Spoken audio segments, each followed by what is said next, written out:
Hey to world, welcome back to at another video. तो आज का जो हमारा टॉपिक है वो है ग्राफ रिप्रेजेंटेशन का एडजेंसेंसी लिस्ट। ठीक है, पिछली वीडियो तक हमने ये देखा था कि हम कैसे अपने ग्राफ को रिप्रेजेंट कर सकते हैं। तो एडजेंसेंसी मैट्रिक्स हमने देख ली थी, उसका यूज केस देख लिया था, और आज हमें देखना है एडजेंसेंसी लिस्ट है, इसको कैसे इन्वॉल्व करना है। ठीक है, तो इसमें कुछ हमने चीज़ें डिस्कस करी थी, वो तो पिछली वीडियो में ही डिस्कस हो चुका था।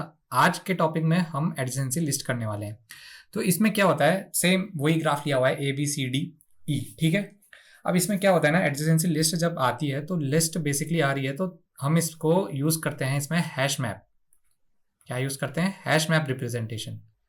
हैश मैप का रिप्रेजेंटेशन यूज कर रहे हैं, मतलब कि की भी होगी और उसके करस्पॉन्डिंग एक वैल्यू होगी।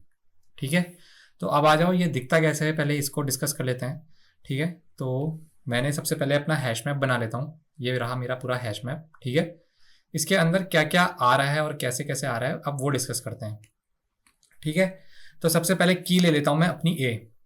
ये की है मेरी ए, ये वाली की। ठीक है, तो इसको ले लेता हूँ। तो मैंने डाल दी अपनी की, ए डाल दिया।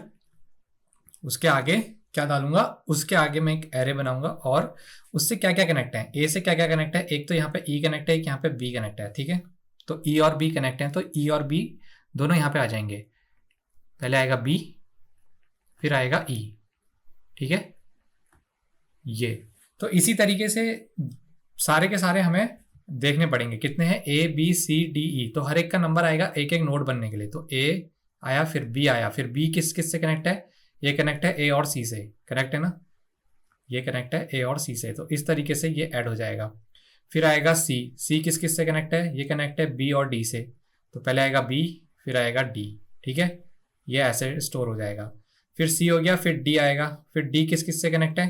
डी कनेक्ट है हमारा ई और सी से, तो पहले आएगा सी, फिर आएगा ई। अच्छा, ये पहले आएगा ई और फिर आएगा ई, ऐसा मैं क्यों कह रहा हूँ? अल्फाबेटिकली ऑर्डर में मैं इसको, मतलब जब भी तुम कोई प्रोग्राम लिखते हो ना, तो उसको इस सेंस में डालो कि भाई ये अल्फा, मतलब ये सॉर्टेड ऑर्डर में आए, क्योंकि सॉर्टिंग की भी अपनी एक बिग वो होती है। ठीक है, अगर सॉर्ट करके लिख रहे हो और एज्यूम कर रहे हो कि ये सॉर्टेड है, तो तुम्हारा काम इजी रहता है, और हो सकता है कि ये अंदर तुम्हें सॉर्टेड भी मिले। कई बार ऐसा होता है कि जंबल हो जाए, लेकिन वो केस अलग है, मैं डिस्कस करूंगा उसे। लेकिन अभी के लिए ये मान लो कि ये सॉर्टेड है, और जब भी कोई प्रॉब्लम सॉल्व करने जाओ ना, तो सबसे पहले इस चीज का ध्यान रखो कि सॉर्टिंग करी है या नहीं करी है। सॉर्टिंग एक इंपॉर्टेंट रोल प्ले करता है। ठीक है, इसकी एक अलग से वीडियो सीरीज बनाएंगे सॉर्ट की, उसकी बिग वर्ड वगैरह डिस्कस करेंगे, तो वहां पे तुम्हें पता चलेगा ये कितना टाइम कंज्यूमिंग है, और मतलब इससे बिगो कितना डिस्टर्ब रहता है। ठीक है, तो ये है हमारा एडजेसेंसी मैट्रिक्स। इसमें अगर तुमने देखा होगा, हमने पूरा एक हैश मैप बनाया। उसके लिए क्या करा? उसके लिए हमने की बनाई, की किस तरफ आई, की सारी ये आई, उसी के सामने उसकी एक वैल्यू आई। ठीक है, इसका तुमने अगर एक इम्प्लीमेंटेशन देखा होगा, तो की वैल्यू में हमने देखा है कि जब भी की आती है तो हैश फंक्शन जरूर आता है, उसका एक फंक्शन होता है। और फिर हमने और भी सारी चीज़ें डिस्कस करी थी, सेपरेट चेनिंग, लीनियर प्रोबिंग, सेपरेट चेनिंग कैसे करते हैं, कोलिजन कैसे बचाते हैं, तो ये सब हैश मैप के अंदर आता है। तो इस वजह से हैश मैप एक इंपॉर्टेंट डेटा स्ट्रक्चर बनता है ग्राफ को एडजेसेंसी लिस्ट से हेल्प करने में। अच्छा, अब इन दोनों में डिफरेंस क्या है और इन दोनों को यूज कब करना है? ऐसा नहीं है कि तुम दोनों इग्नोर कर सकते हो। तुम या तो ऐसा बोल सकते हो कि मेरे को सिर्फ एडजेसेंसी लिस्ट में काम करना है, या फिर मैं मैट्रिक्स में जाके ही काम करूंगा। जैसा जैसा यूज केस होता है ग्राफ में, वैसा वैसा तुम्हें अपना लेना पड़ता है, क्योंकि इन्हीं के बेसिस पे जो बाकी एल्गोरिथम होती है हमारी ग्राफ की, जैसे कि breath first search, depth first search, जो कि हम आगे करने वाले हैं, ये सब इन दोनों पे बहुत डिपेंडेंट होती हैं। तो इसका विजुअलाइजेशन करना बहुत इंपॉर्टेंट है तुम लोगों के लिए कि ये दिखता कैसे है कंप्यूटर में। तो कैसे भी तुम देखो, अपने विजुअलाइजेशन के लिए तो कुछ भी लिख सकते हो ना। ये हमने यहाँ पे ऐसा एक ग्राफ बना दिया, ये हमारे अंडरस्टैंडिंग के लिए ठीक है, लेकिन कंप्यूटर दो तरीके से समझ सकता है, और दो ही तरीके हैं, एडजेसेंसी लिस्ट, हैश मैप लगा करके।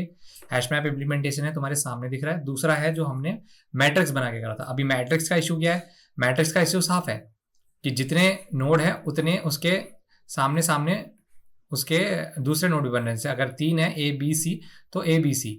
तो इस चीज से तुम्हें एक चीज और दिख रहा होगा, अगर तुम्हें कुछ कंप्यूट करना है इसमें, तो कभी कभी हो सकता है कि ON स्क्वायर में भी जाए। ठीक है, फॉर लूप लगा करके हम ON स्क्वायर में आज तक पहुंचाते आए हैं अपने कोड को। ठीक है, तो हो सकता है कई केसेस में तुम्हारी मैट्रिक्स काम ना कर रही हो, लिस्ट काम कर रही हो, तो वहां पे तुम्हें समझना है इसका इंटरनल इम्प्लीमेंटेशन। अच्छा, ये इंटरनल इम्प्लीमेंटेशन बहुत पूछा जाता है इसका, किसका, हैश मैप का तो पूछा ही जाएगा, ये ग्राफ का भी, ये एडजेसेंसी लिस्ट कैसे इंप्लीमेंट होती है। तुम बोलोगे मैट्रिक्स से कर सकते हैं, वो हो जाएगा एरे के थ्रू, और ये हो जाएगा हैश मैप के थ्रू। तो उसका अगला क्वेश्चन होगा हैश मैप इंटरनली काम कैसे करता है, हैश मैप या हैश सेट। ठीक है, वैसे तो मैं डिस्कस करता नहीं हूँ interview question middle of the theoretical videos, but ये एक इंपॉर्टेंट टॉपिक, हॉट टॉपिक चलेगा, क्योंकि मार्च ऑलमोस्ट अभी आधे से ऊपर निकल गया है। तो मार्च के आधे के ऊपर मैं देख रहा हूँ ड्राइव्स बहुत ज़्यादा आ रही हैं, तो इन क्वेश्चनों को रेडी करना शुरू करो। हैश मैप, हैश सेट का इंटरनल, ये हम ऑलरेडी डिस्कस कर चुके हैं, एडजेसेंसी लिस्ट, ये सब। तो इनको थ्योरेटिकली भी आना चाहिए और प्रैक्टिकल करना भी आना चाहिए। ठीक है, तो आज की वीडियो में इतना ही रखेंगे, इसकी विजुअलाइजेशन ये थी। तो अगली वीडियो में हमें इसका कंपैरिजन करना है बिगो के साथ, दोनों का बिगो देखेंगे, दोनों में क्या बेटर है, किस टाइम पे क्या लेना चाहिए, इंसर्शन के लिए क्या लें, मैट्रिक्स लें या लिस्ट लें, ये सब चीज़ें देखनी है। और उसके बाद हमारा वर्टेक्स एच करना, एज ऐड करना, रिमूवल और वर्टेक्स रिमूव करना, ये सब चीज़ें रहेंगी। ठीक है, तो कोडिंग थोड़ी लेट होगी इसमें, क्योंकि इसमें थ्योरेटिकल कॉन्सेप्ट बहुत हैं ग्राफ में, पहले ये अच्छे से समझ लो तो उनमें हैंड्स ऑन बहुत ईजी हो जाएगा। चलो अगली वीडियो में मिलेंगे।